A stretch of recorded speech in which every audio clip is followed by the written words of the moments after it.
Constructions in geometry. And again, traditional constructions use a compass and a straight edge only. And we're modifying that a bit just to play around by using a protractor and a ruler. And we're going to have a little more fun by using a tool called Geogebra. And these are the traditional tools that relate to traditional constructions, and then we're going to incorporate some other ones where we measure stuff. So traditional constructions don't measure angles with a tool to measure.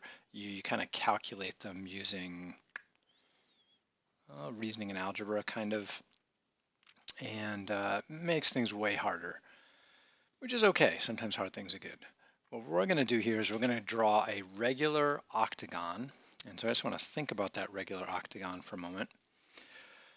So an octagon has 8 sides and 8 exterior angles and 8, and this, by the way, just a reminder, an interior angle is also called a vertex angle, and that's the measure of the angle between two adjacent sides. A central angle is a measure from a center point where you connect to the center and then measure the angle connecting the center of the object to two vertices. So this is a central angle. That over there is a vertex or interior angle. And I'm going to make this construction using the central angle.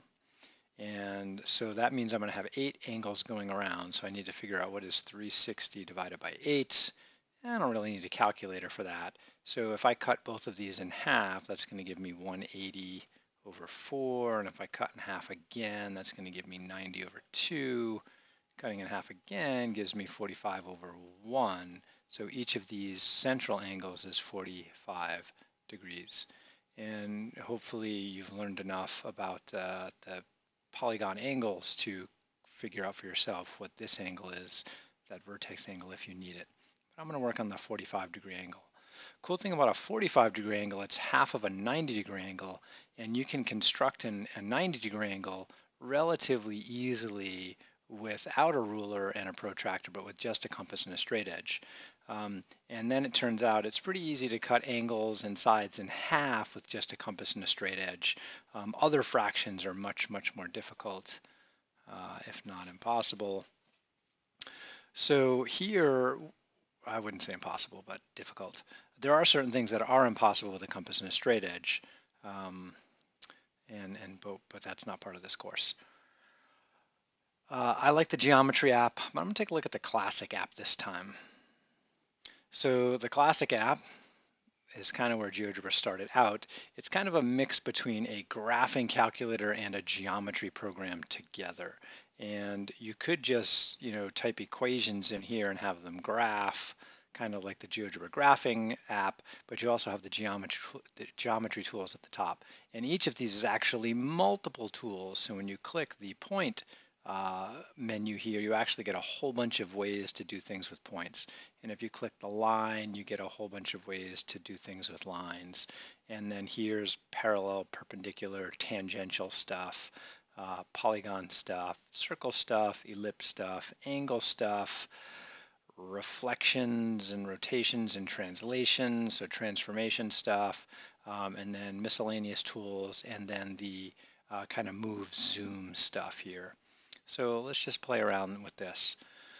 I'm going to first move this a little bit. It doesn't matter what part of the coordinate system we're in, but I'm just going to stick us in the first quadrant by moving that over. Again, that was the move tool.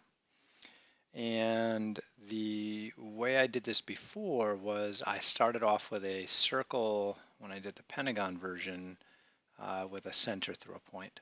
And so I'm just going to kind of pick some point there and then some other point over here-ish. And so here's the circle I'm going to start with. And then what I want to do is I want to head out from A as the vertex. I want to head out 45 degrees over from B. It doesn't really matter the direction you go. I just want to keep working my way around that way. And I'm going to use the circle and point tool, which is like a compass. So I'm kind of blending traditional with a little bit of non-traditional because I need that initial start with the 45-degree angle. So then I switch over to the angle tool, and I need an angle of a given size. And in this case, again, I want to select a leg point and then the vertex point and then measure the angle. And you could go either clockwise or counterclockwise. I'm going to go clockwise just for fun here, which should head down this way. And 45 is what I want. Thank you, Geogebra. Okay. So it says, all right, point B prime is 45 degrees away from B along this circle.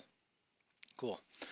So now what I'm going to do is I'm going to make other circles that allow me to measure 45 degrees away. And notice this doesn't hit to the center there, and that's cool. All I'm looking for is to mark off that same distance. So this 45-degree angle to B prime is now replicated up here, and so I just need to find that intersection point, which is right there. And I'm just going to keep working around doing that, making circles and plotting points. So again, circle, center through point, and then work your way around. I'm going to do the same thing over here.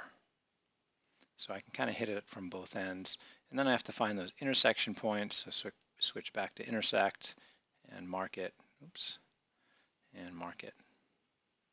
And again, there's two ways of marking points. You could try to click on the intersection point, or you can click the two objects you're trying to find the intersection point for, which can often lead to more than one point, which is fine too. And we go back to our circle with center through a point, and we center here and radius there, center here, radius there, and we're just trying to work our way around, just filling circles all the way around. And the result should be, given the 45-degree angle I'm replicating here, is I'm going to have 8 points that are all equidistant on this circle. And that should lead to a regular octagon. So we need to back to intersection, and then find the intersection, and then circle, center through point. There we go. Center, point, center, point. And notice those last two look like they met. That means I'm doing a good job. So let's find that intersection. And then I don't have to, but I'm going to draw that last circle just because it's pretty. And so I'm going, oops, missed. Click, and I can go either way, H or G. All right, I'm going to zoom out a sec, see how this looks. Oh, look at that. Isn't that gorgeous? One more time. Reposition it a little bit. And if the grid's bugging you, you can always turn it off. So let's move my tools here. And let's see, is it here I turn that off? Axes, grid, no grid. So now it's kind of like the geometry version of the tool, except I got this extra where it actually writes equations for every one of these objects here, which is kind of wild and cool. Isn't that beautiful? And then I'm going to draw a polygon with these points. Oops, polygon. And you know, there is the regular polygon tool, but that works different, and I showed that in a previous video.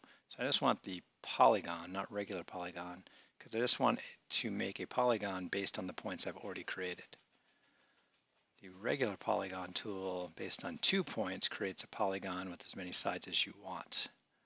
And then you're going to get back to where you started. So here I've built my octagon, and I'm going to rotate it a little bit by just moving point D here. And all of the other points depend on A and, oh, I could have moved B. A and B, oops. Oh, look at B won't move now. Okay, fine. Let's move D. I'm going to rotate it right about there. And one cool thing about the classic view is then if stuff's in my way, I can turn it off. So each of these segments here, notice the color matches the color of the polygon. I want to keep those, but I could turn off all those circles if they're bugging me. So just for fun, I'm going to turn off circle, circle, circle. I can turn off all of those circles if I want. They're still there. I'm not deleting them. I'm just saying, hey, I don't want to see them at the moment. Oops, I want that. Circle, circle, circle. And I can even turn off the circle I started with here that is in the middle there. The classic version, which is what I'm using, labels everything and shows the labels. I could have turned those off. The geometry version doesn't. It does label everything. It just doesn't display them on the screen. So it's kind of a little bit uglier in that respect. But this is, hey, a stop sign right there. Each of these line segments is exactly the same length based on my construction, and each of these interior angles, the vertex angles, are all the same. And then there's a whole bunch of central angles coming out from point A here to each of these, and there's a whole bunch of 45-degree angles coming around. So that's one way, and this is the Geogebra Classic as opposed to that geometry app I showed before. All right, that's it for now.